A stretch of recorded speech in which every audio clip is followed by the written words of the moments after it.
dengar ya. Join. Pak Tadurnya sudah join. Pak Muhtadur. Belum, Pak. Belum ya. Oke.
Oke, Pak Tadur, sudah siap ya? Insya Allah, insya Allah. Oke. Ki, posisi di mana ini? Itu di fakultas. Di depan fakultas ya? Iya. Ya.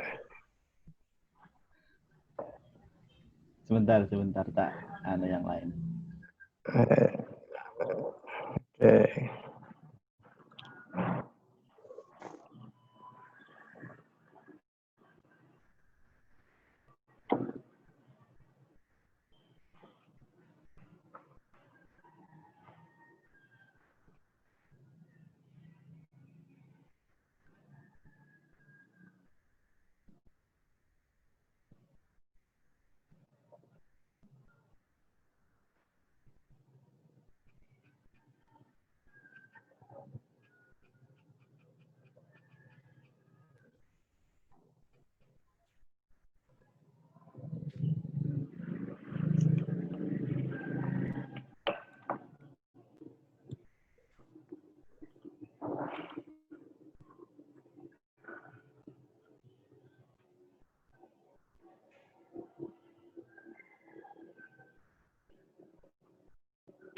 Iki tak tutupi ngene anak. Iki enak.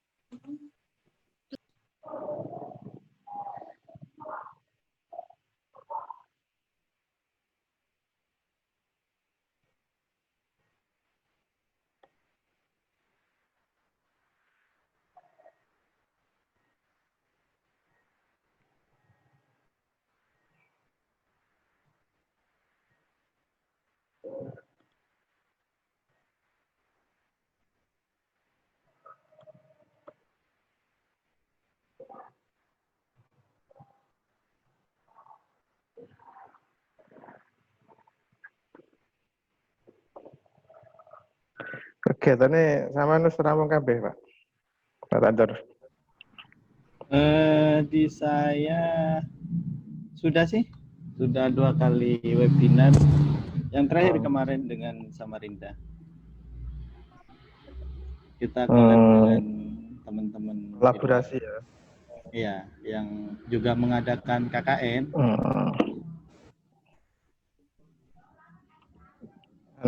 IKDR juga. DR tanpa IK. Prosesnya, mekanismenya hampir sama ya.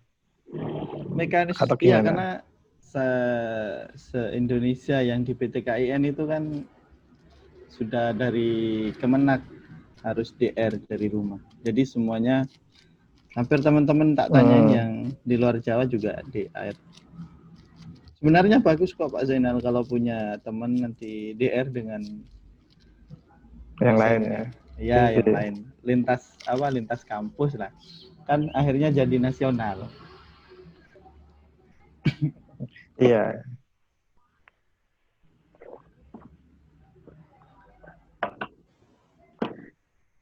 Yang Tinggal apa? Gimana? KKL Usuluddin gimana? Daring. Akhirnya daring.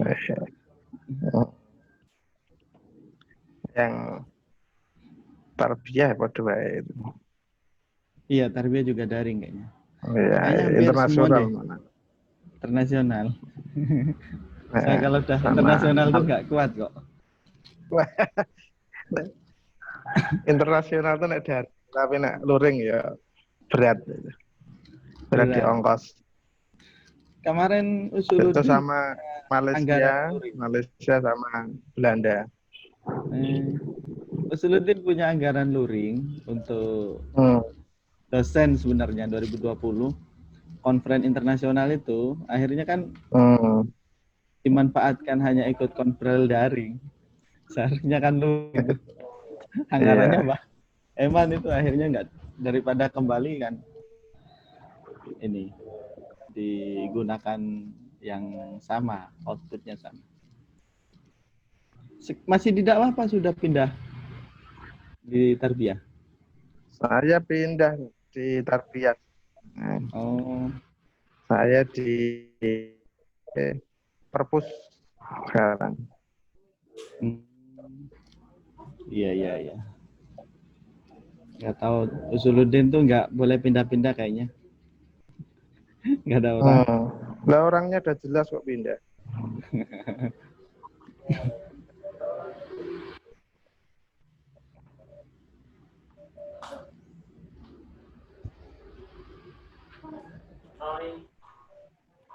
Ya. Halo Mbak, gimana, masih nunggu lama atau bentar ini? Sudah bisa dimulai Pak ini Pak? Sudah monggo, bisa dimulai apa belum Mbak? Sudah. Oh iya. Monggo silakan Pak.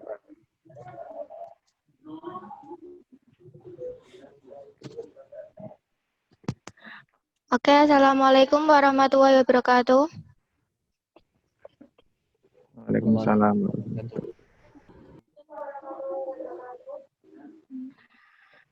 Bismillahirrahmanirrahim. Alhamdulillahirrabbilalamin. Wabihi nasta'in wa ala umuri dunya wadin. Wassalatu wassalamu ala asrafil anbiya'i wa imamil mursalin. Sayyidina wa maulana Muhammadin wa ala alihi wa sahbihi ajma'in, amma ba'd. Yang terhormat Rektor IAIN Kudus, Bapak Dr. Mudakir, Magister Agama. Yang terhormat Ketua LPPM IAIN Kudus, Bapak Haji Muhammad Dofir, Magister Agama. Yang terhormat dosen pembimbing lapangan, Bapak Zainal Arifin, MSI. Yang terhormat Bapak Mahmutador, Magister Hukum sebagai narasumber, dan tak lupa teman-temanku yang kusayangi dan yang kubanggakan. Puji syukur kehadirat Allah Subhanahu wa Ta'ala, kita bisa berkumpul di acara webinar ini meskipun lewat virtual.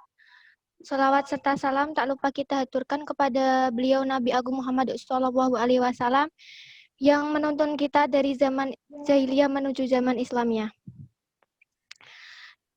Baik, untuk kegiatan pada pagi hari ini, saya sebagai moderator akan memandu acara pada pagi hari ini. Sebelumnya saya bacakan rangkaian acara. Yang pertama, pembukaan. Yang kedua, inti. Yang ketiga, sesi tanya jawab.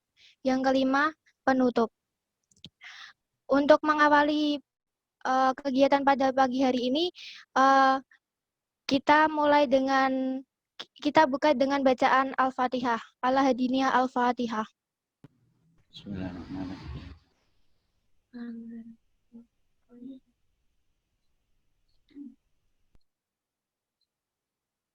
Amin.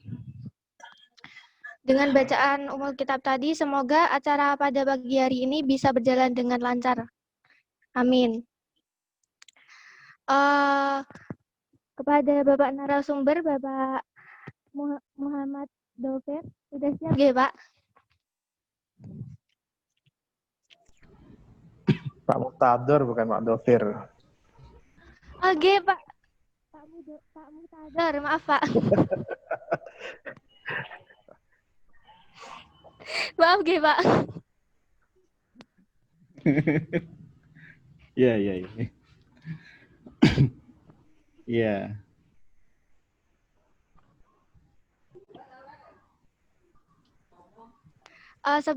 Sebelumnya saya bacakan untuk CV Bapak Muhtador. Nama Muhtador M. Hum, tempat tanggal lahir Sampang Madura, alamat Kauman Jekulo, nomor HP 0823310500629. Pekerjaan sebagai dosen Fakultas Usuluddin. Jenjang pendidikan yang pertama SD atau MI dari MI Sampang, yang kedua MTS Sampang, yang ketiga MA Sidoarja, yang keempat S1 Stain Kudus, dan S2 UIN Yogyakarta. Pengalaman organisasi Ansor Kudus, hobi traveling dan membaca, motonya hidup sukses dan berkah dengan membaca dan menulis. Baik, saya akan menyampaikan prolog terlebih dahulunya. Kita mengetahui bahwa fakta di Indonesia itu merupakan masyarakat yang sangat plural, terutama plural dari segi agama yang membutuhkan model keberagamaan yang dapat dijadikan dasar untuk menjaga dan memperkuat ikatan dan integrasi kebangsaan Indonesia yang bineka, yang bisa kita sebut sebagai moderasi beragama.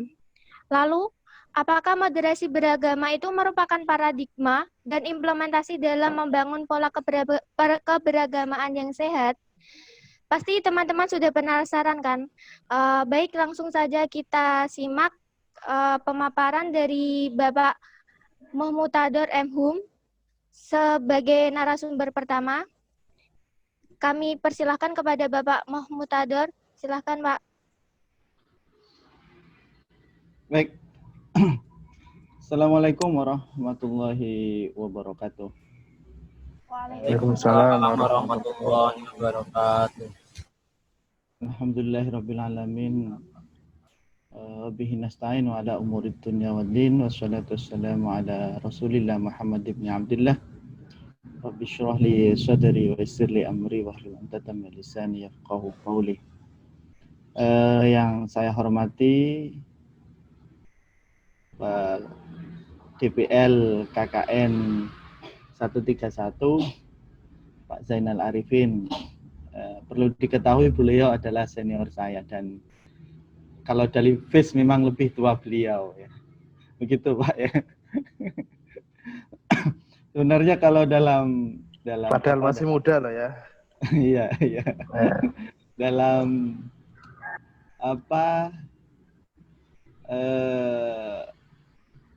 gejolak akademisi, saya yakin beliau Pak Zainal itu lebih kuat daripada saya. Cuma diuntungkan saya yang diundang gitu saja, yang diminta untuk ngisi itu diuntungkannya di situ saja. Saya sudah memberikan flat ya, PPT, mungkin bisa nanti moderator atau operatornya menampilkan. Saya ingin memulai begini, apa yang dikatakan oleh moderator itu benar. Kita itu hidup dalam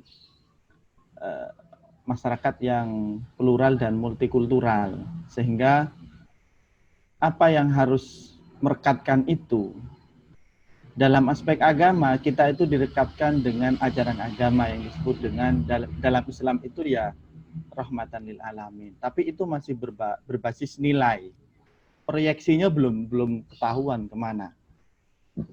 Begitu juga dalam aspek kenegaraan, kita itu diikat oleh Pancasila. Tetapi Pancasila itu tidak bisa diartikan dalam konteks kesendirian, karena Pancasila itu mempunyai banyak wilayah filosofis dan masih berbasis nilai seperti halnya ajaran agama rahmatan lil alamin. Sehingga pertemuan di situ harus kita apresiasi. Dalam bentuk apa pertemuan itu dilakukan, ialah dalam bentuk moderasi beragama. Ini alasan kuat dalam mengikat seperti itu, atau memperkuat integritas atau integrasi bernegara yang kebetulan kita berada di Indonesia, yang tidak banyak dimiliki oleh negara lain. Diakui atau tidak sebenarnya, kalau kita melihat menjadikan agama hanya sebagai domain atau aspek dalam kehidupan, maka pluralitas dan multikulturalitas itu tidak kuat. Dengan artian akan luntur ketika ada makna atau tafsir agama yang lebih dominan. Sehingga antara negara dan agama itu harus saling bersinergi seperti itu. Oleh sebab itu, saya memilih tema moderasi beragama sebagai paradigma berperilaku. Ini alasan kuat karena kalau moderasi beragama hanya dijadikan sebagai paradigma berpikir, itu nanti kita akan terjebak pada pola pemikiran yang ekstrim dan juga pemikiran yang taksiri, liberalis atau fatalistik atau free will. Sehingga moderasi beragama itu harus menjadi sumber atau paradigma berperilaku, selain juga harus menjadi paradigma berpikir. Disadari atau tidak, secara teoritis moderasi itu mempunyai arti tengah. Tengah dalam artian yang aktif, bukan tengah yang pasif. Secara teologis kita bisa menemukan ajaran agama, seperti contoh dalam Al-Quran, wa kadzalika ja'alnakum ummatan wasata. Harus disadari, meskipun ayat ini itu mempunyai asbabun nuzul yang sangat kuat dalam tafsir At-Tabari yang menceritakan tentang umat Yahudi yang terlalu berlebihan cara beragamanya. Pada aspek yang berbeda, ada umat Nasoro yang terlalu lembek dalam beragama. Sehingga Islam itu harus mengakomodasi dua nilai ini, tidak terlalu keras dalam beragama, juga tidak terlalu lembek atau taksiri, liberal, seperti itu. Ini terdapat dalam surat Al-Baqarah 143, wa kadzalika ja'alnakum ummatan wasata.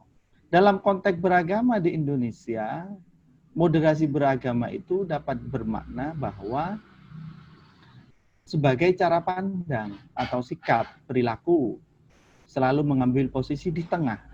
Di tengah dalam artian aktif ya, tidak pasif. Selalu bertindak adil. Ini prinsipnya adil dan seimbang. Dari apa? Dari golongan hulu atau golongan ekstremis, juga dari golongan liberalis atau free will. Ini kalau pada masa Islam awal diwakili oleh Jabariyah dan Qadariyah.